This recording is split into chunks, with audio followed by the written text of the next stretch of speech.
last time on Single Shan. Kidding. Okay, welcome back to my YouTube channel. But this is part 2 of the 10 things that I learned from my previous relationship. If you didn't get a chance to watch the previous video, please go back and watch that because it will make these next 5 make sense. Because I'm giving the last 5 in chronological order, things that I learned from my previous relationship and just some gems that I wanted to share with you, and I hope that they are indeed helpful. So let's go ahead and get it started with number 5. So of course, when I left off on 6, I was saying I needed to accept that the relationship was over. Now, once you in a relationship, you start telling people, you don't want to have to go back and explain, hey, just kidding, we're back together. However, I didn't do that as much, but my issue was I wanted to prove people wrong. So I did tell everyone. That was, of course, easy because you want people to know, everybody get mad. It's like, ah. However, when all the smoke cleared, and every time I would run back, I felt the need, like, no, I have to prove to people what they think about him is not true. I have to even prove to myself I was wrong about him. I even need to prove to him you are not what you think you are. And it's exhausting because you get to a place to where you are literally working to make everybody else happy, so that everybody else is accepting of your relationship. If you're not even accepting of your relationship, it really doesn't matter what everybody else thinks. I knew when we ended things that it needed to stop. So instead of me accepting that, I was out to prove to people he is better than you think he is. Yo, you are better than you think you are. You're better than I think you are. And then I feel like I got so caught up in that, I lost myself.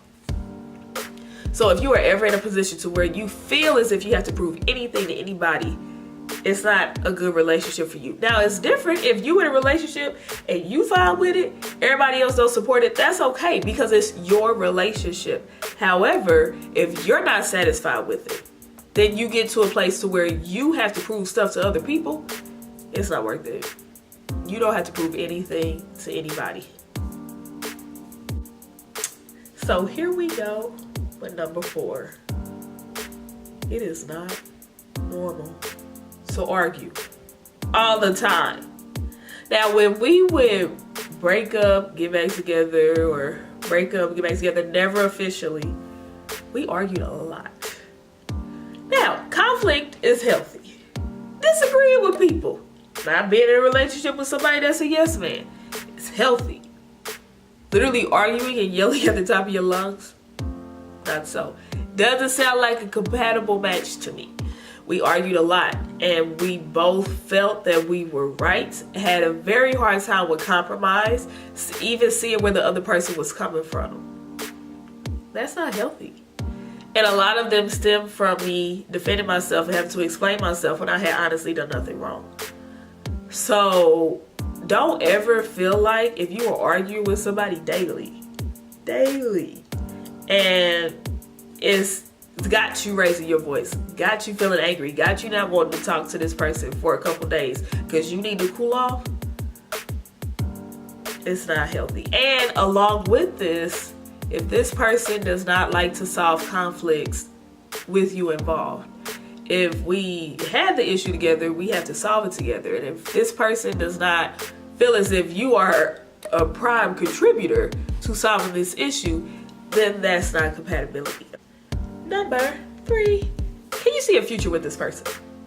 So as you all are talking and planning, because it happens, especially if you're dating this person with long-term in mind, that you can see a future with this person. Do you want to spend the rest of your life with this person? Do you think that you all will be successful? Do you think that if times got hard, that this is who you want to carry out those hard times with? Do you want to have children with this person? Do you want to be attached to their family for the rest of your life? These are things that you have to keep in mind because those are the things that are going to happen. Yeah, you guys may be on top of the world right now, but what if life hits and it becomes very overwhelming? Are you going to be able to withstand that with this person? I cannot honestly say that I was going to be able to do that, to be 100% completely honest. And so instead of trying to force the issue, I should have bowed out gracefully, because I literally could not see a future. I knew I wanted a future, and I had attached the future that I wanted to the idea of being with him, but I wasn't going to get that picture perfect, whatever, with him, or even what I desired close to it with him. So why try to force something that isn't there? That's not fair to me, and it's not fair to him, because he would have to live up to an expectation that I have that's not even really what he wants. So always look at the whole picture. Like, do I see a future with you, or should we just let this go? Never be afraid to bow out gracefully. It happens to the best of us. All right, and we are at number 2. Don't throw your values out. Your values are important to you. They even shape who you are. And if you have to throw out what is important to you and your values to be in a relationship, then it's not the relationship for you. For example, I enjoy going to church. I love it. If I don't go on Sundays, my week is completely thrown off, and especially that Sunday.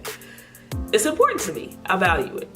However, he did not. It was not important to him. And he had his reasons, right? So I don't have a right to change him, to force him to then value what's important to me, but then he also didn't have the right to do that with me.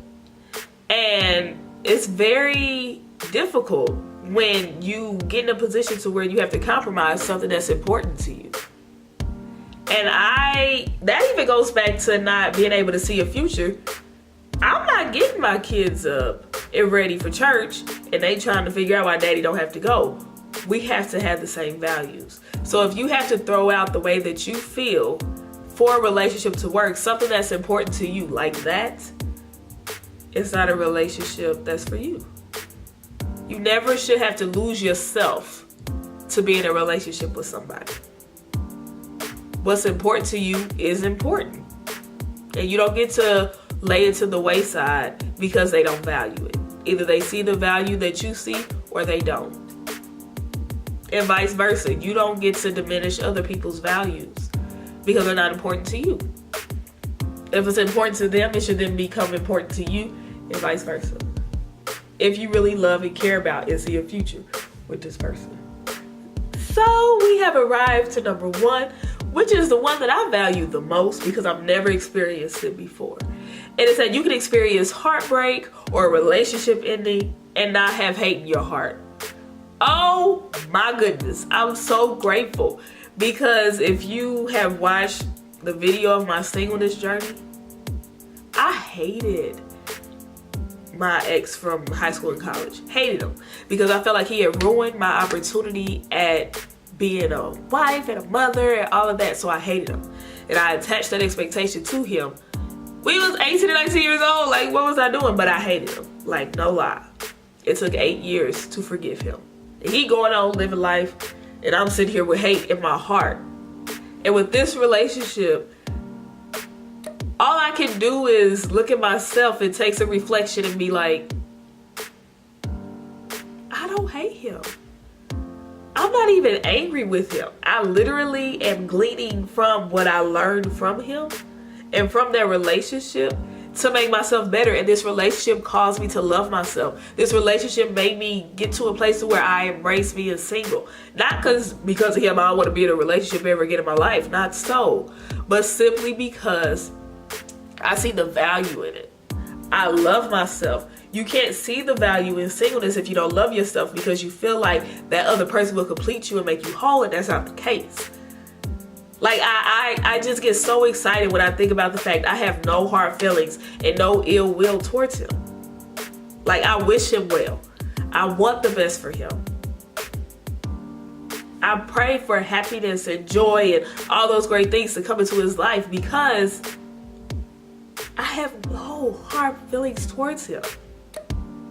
Because as I reflect on this relationship, all I can think about is the things that I could have done differently, or what I know that I needed to do, not what he should have done differently and what he needed to do. This relationship has caused me to have the greatest self-reflection of all time. And I am grateful to the Lord for it, because I have never been in this place before in my life.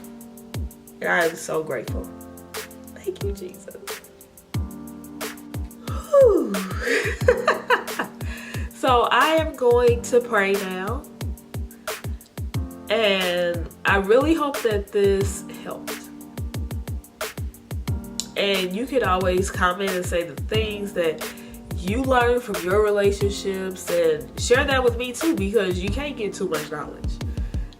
Thank you so much for watching, and I look forward to seeing you all next week. Thank you, Lord.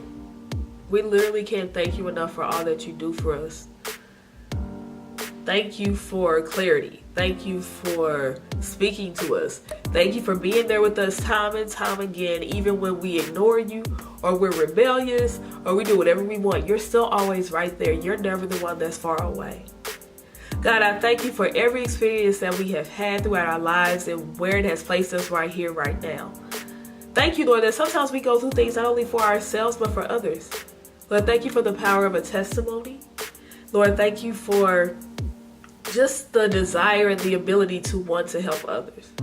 Lord, I pray for everyone that is watching this video, that you strengthen them, you help them, and you love on them, dear God. Lord, I pray that there are no regrets, but that we just take what we have experienced and grow from it. Lord, I thank you that you never leave us, you never forsake us. You're always, always, always right there. We are not worthy of your loving kindness. We are not worthy of your patience with us. We are not worthy of your love. We are not worthy of anything that you do for us, but still, because of your love, you're always right there for us. You are the ultimate support system.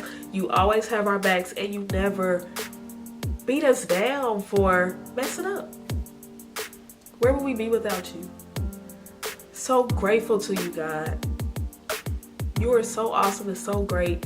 And just thank you for being you and for always being there for us. Even in all those moments when we are completely and utterly undeserving, which is every day. So thank you, Lord. And it's all this that we ask in Jesus' name. Amen.